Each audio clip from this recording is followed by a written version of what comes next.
Question है x+3 x+6 x+9 तथा x+12 का समांतर माध्य ज्ञात करें। इसका समांतर माध्य ज्ञात करना है। अगर लिखे हम समांतर माध्य, तो माध्य के नियम से हम जानते हैं कि आंकड़ों का योगफल बटे आंकड़ों की संख्या, आंकड़ों का योगफल बटे आंकड़ों की संख्या। अब आंकड़े दिए हुए हैं, इनको जोड़ते हैं। आंकड़ों का योगफल x+3 एक साथ है, इसलिए एक बार इसको हम ब्रैकेट में लिख देते हैं। x+3 plus x+6 plus x+9 plus x+12 by आंकड़ों की संख्या। कितने आंकड़े होंगे? 1 2 3 4 5, तो ये आंकड़ों की संख्या 5 लिख दी है। अब आगे चलेंगे, सबके ब्रैकेट को खत्म करेंगे, सबको प्लस में लिख देंगे। x+3 plus x+6 plus x+9 plus x+12 by जो हमारा 5 था। अब अगर इसको हम जोड़े, पहले x को जोड़ देते हैं समान को, 1 2 3 4 5, मतलब ये हो जाएगा आपका 5x प्लस, अब इस जितने भी अंक हैं उनको एक साथ जोड़ते हैं। 3 6 9 9 18 और 12 30 हो जाता है। तो 5x प्लस 30 बटा 5 हो गया आपका। अब हम देखते हैं इसको कि क्या कर सकते हैं। अब 5 और 30, 5 कहीं 5 5 30, मतलब 5 दोनों में कॉमन है, तो 5 को हम कॉमन ले लें, तो x प्लस 5 30 6 हो जाएगा बाई 5। अब 5 से 5 हम कैंसिल कर दे, इज इक्वल टू x+6। ये हमारा समांतर माध्य हो जाएगा। अगला क्वेश्चन है, एक आदमी 24 मीटर पश्चिम जाता है, पुनः वह 10 मीटर उत्तर जाता है। अब वह अपने प्रारंभिक बिंदु से कितनी दूरी पर है? ये सवाल है। इसको हल करने के पहले हमें एक चीज जानना होगा डेस्टिनेशन के बारे में। हमने ज्योग्राफी में आपने भी पढ़ा है कि नक्शा में सिंबल को जिस तरह से दिखाते हैं, उससे एक नज़र देख लेते हैं, उसके बाद ही हम इसको आसानी से बना सकते हैं। ये आपका है डेस्टिनेशन को इंडिकेट करने के लिए, ये ऊपर नॉर्थ, जस्ट इसके नीचे साउथ। अब नॉर्थ साउथ हो गया, तो अगर आप मान लिया जाए कि नॉर्थ साइड अपना मुंह करके खड़े हों उत्तर की तरफ, तो इमेजिन करें कि उत्तर की तरफ हो, तो दाहिने राइट साइड आपका हमेशा क्या होगा? ईस्ट होगा,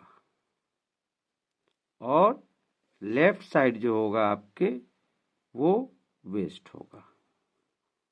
ये है, इसको आप ध्यान में रखेंगे, उसके हिसाब से इसके लिए एक फिगर बनाएंगे, कहाँ से चला और फिर कहाँ गया और किस दूरी को ज्ञात करना है। मान लिया जाए कि कोई व्यक्ति यहाँ खड़ा है और वो 24 मीटर पश्चिम जाता है, पश्चिम जाता है इट्स मीन वेस्ट। तो किधर जाता है? यहाँ खड़ा है, अगर मान लिया जाए कि उत्तर रुख करके खड़ा है, सपोज करो, तो बाई तरफ जाएगा। तो ये चल के यहाँ आ जाता है, मान लिया जाए ये 24 मीटर दूरी तय कर लिया पश्चिम की तरफ। अब कहता है कि यहाँ आने के बाद पुनः 10 मीटर उत्तर जाता है, उत्तर ऊपर की तरफ, तो यहाँ से फिर 10 मीटर ये ऊपर की तरफ चला जाता है, यहाँ चला गया।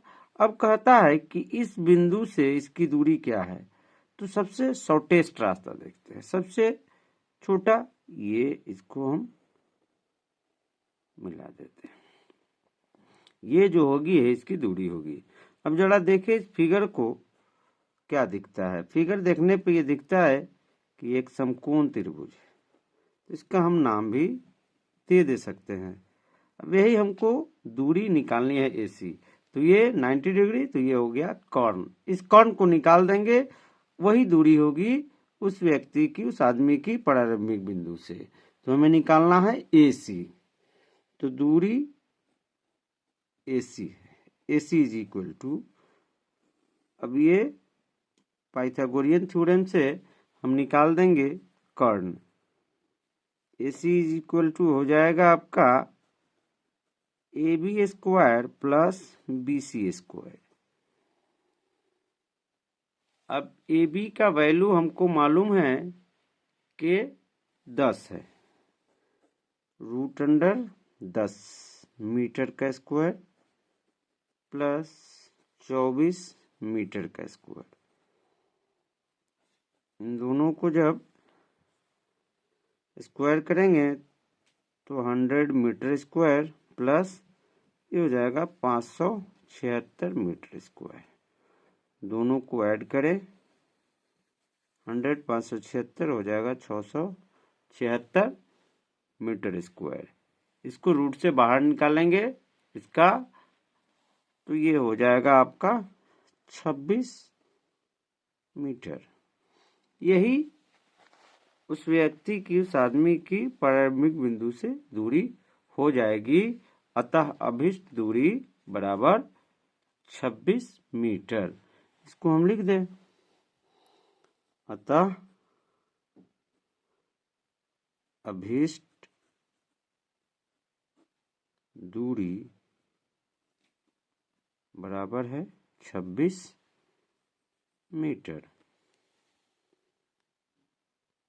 अगला सवाल है, यदि ABC किसी त्रिभुज के कोण हो तो sign into B plus C/2 का मान ज्ञात करें।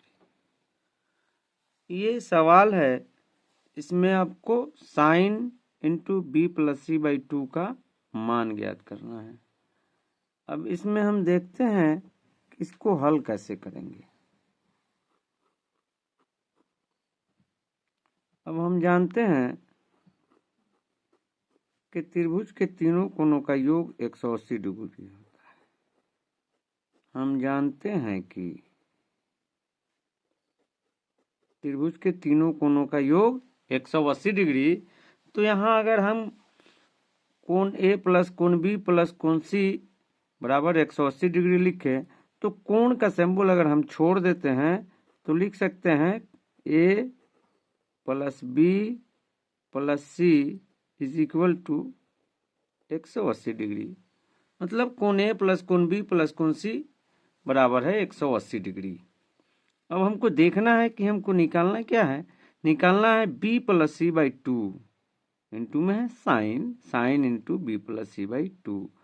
तो अब हम B प्लस C को एक तरफ रखेंगे, बच गया A को हम ट्रांसफर करते हैं इस कोण की तरफ। तो इसको हम लिख दे B plus C is equal to 180 degree minus A।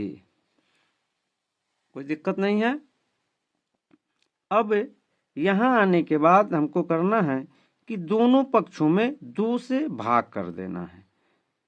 B plus C/2 और 180 डिग्री माइनस A/2, दोनों पक्षों में 2 से हम भाग कर दिए। मान में कोई अंतर नहीं आएगा, क्योंकि दोनों से हम दोनों पक्षों में भाग किए हैं। अब ये हो जाएगा आपका B plus C/2 is equal to, अगर इसको चाहें तो यही हम 180 डिग्री बटे 2 करेंगे तो 90 डिग्री माइनस A/2 हो जाएगा। अन्यथा इसको एक बार हम चाहें तो लिख दे, दोनों को अलग करके इस तरह से लिख सकते हैं। ये समझाने के लिए है। अगर आप हमें समझ में आता है तो हम डायरेक्ट लिख सकते हैं, नहीं समझ में आता है तो यूं लिख दिए। अब ये हो जाएगा B plus C/2 is equal to, ये कटेगा 90 डिग्री माइनस A/2। यहाँ आते हैं। यहाँ आने के बाद अब हमको देखना है कि निकालना क्या है। अब निकालना है हमको साइन निकालना है। यहाँ साइन से हम गुना कर देते हैं, तो यहाँ साइन से गुना करेंगे तो यहाँ भी गुना करना पड़ेगा। दोनों पक्षों में हम गुना करेंगे, फिर मान में कोई नहीं आएगा, क्योंकि एक ही चीज से, समान चीज से हम गुना कर रहे हैं।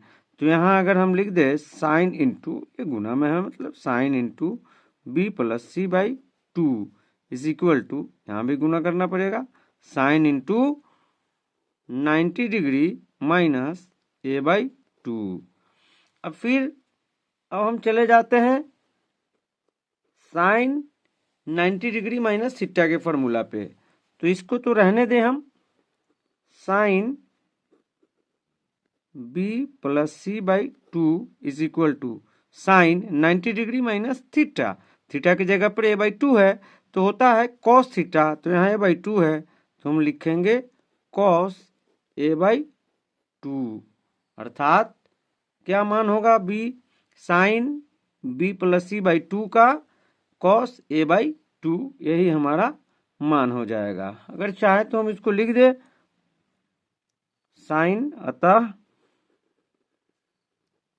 Sign B plus C by two is equal to cos A by two. अगला सवाल है सबसे छोटी अभाज्य संख्या और सबसे छोटी भाज्य संख्या का गुणनफल बताएं।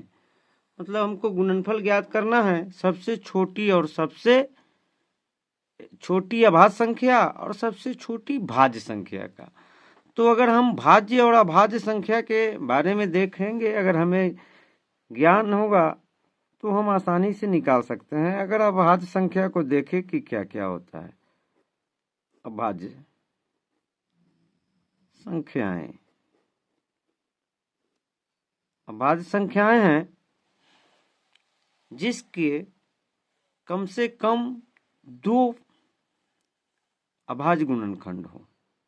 ऐसी संख्याएं जिसकी दो, मतलब एक का अभाज्य गुणनखंड मतलब एक ही होगा, एक को सिर्फ एक से ही भाग कर सकते हैं, मतलब उसके भाजक सिर्फ एक होंगे। दो है तो उसका एक और दो होगा, मतलब दो अभाज्य संख्या है। तीन, उसका भी एक और तीन होगा, चार, इसका अभाज्य गुणनखंड एक, दो और चार होगा, मतलब ये अभाज्य संख्या नहीं भाज्य संख्या है। इसके बाद अगला पांच, इस तरह से हम बढ़ते जाते हैं, ये अभाज्य संख्याएं हैं। अब बात करते हैं हम भाज्य संख्याएं। भाज्य संख्याएं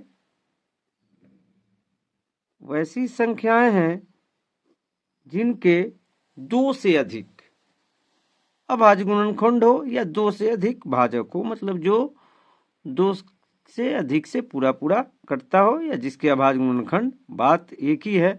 जैसे कि इसमें दो है तो एक से भी भाग लगेगा, दो से भी, इसके अभाज्य गुणनखंड में एक और दो आएंगे, एक और तीन आएंगे, एक और पांच आएंगे, इसके बीच में बचता है आपका चार।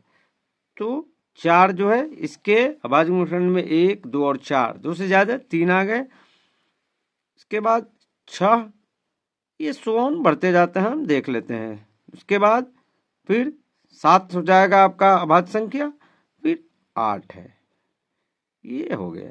अब कहते हैं कि छोटी, जब ध्यान देना है सिर्फ इसमें छोटी ये है और इसमें छोटी ये है। अब इन्हीं दोनों का गुणनफल हमको ज्ञात करना था, इसलिए हम लिख देंगे, इसलिए अभीष्ट गुणनफल 2 into 4 इज इक्वल टू 8। यही हमारा 8 जो होगा वो सबसे छोटी अभाज्य संख्या और सबसे छोटी भाज्य संख्या का गुणनफल होगा।